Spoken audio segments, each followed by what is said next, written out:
ദൈവത്തിന് സ്തുതി. പ്രഭാത കിരണത്തിലേക്ക് സ്നേഹവന്ദനം.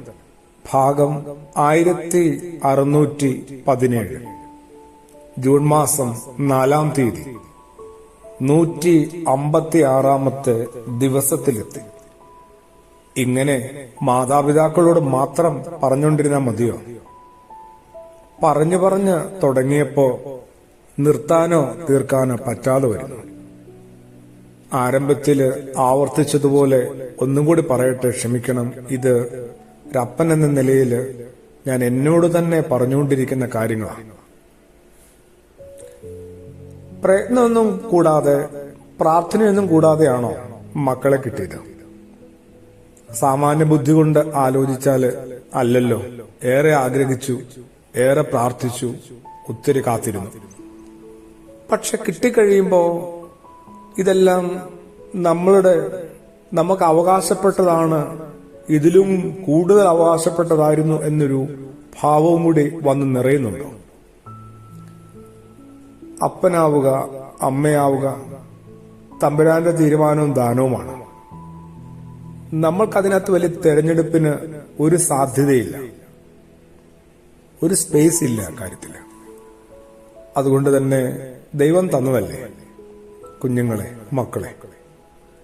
ദൈവം എങ്ങനെ അവരെ പരിപാലിക്കും എന്നതുപോലെ അവരെ പരിപാലിക്കാനും പരിഗണിക്കാനും ചേർത്ത് നിർത്താനും ഒപ്പം കൂട്ടാനുമായിട്ട് നമുക്ക് സാധിക്കണ്ടേ?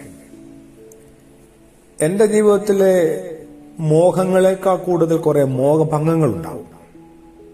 അവയെല്ലാം കൂടെ അടിച്ചേൽപ്പിക്കാനുള്ള ഒരു കളിപ്പാവയായി എപ്പോഴോ മക്കൾ മാറുന്നുണ്ടോ? സാധിക്കാതെ പോയ, എത്തിപ്പിടിക്കാൻ പറ്റാതെ പോയ എല്ലാ സ്വപ്നങ്ങളുടെയും വൻമലകളില് മക്കളെ ഇരുത്തി ആരോടോ വാശി തീർക്കാനുള്ള പുറപ്പാടിലാണ്.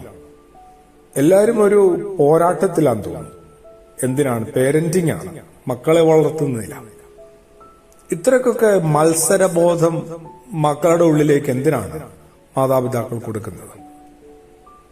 എല്ലാത്തിനും ഒന്നാമതായി ജയിക്കണമെന്നൊക്കെ നമ്മൾ ഇത്രത്തോളം ഇങ്ങനെ കലിപ്പിക്കണം, ക്ഷോഭിക്കണം.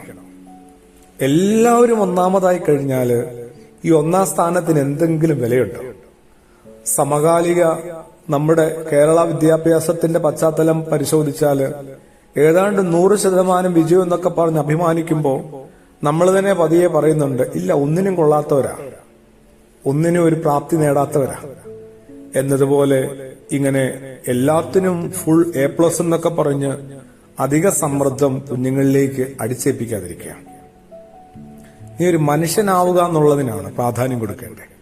ഒരു നല്ല മനുഷ്യത്വമുള്ള ആളായിട്ട് നീ വളർന്നു വരിക എന്നതിനാണ് പ്രാധാന്യം കൊടുക്കേണ്ടത്. അത്തരം ചില ആകാശത്തിലേക്ക് അവരുടെ ദൃഷ്ടി ഒന്ന് തിരിപ്പിക്കാനും കൂടി മാതാപിതാക്കളായ മുതിർന്നവർ ഇപ്പോഴും ഭാവിക്കുന്ന നമുക്ക് സാധിക്കണ്ടേ? അങ്ങനെയാവുമ്പോ നല്ലൊരു വിദ്യാരംഭവും അധ്യയന വർഷത്തിന്റെ ആരംഭവും ഒക്കെ ശരിക്കും വേണ്ടത് അവർക്കല്ല, നമുക്കാണെന്ന് ഉറപ്പിക്കേണ്ടിയിരിക്കുന്നു.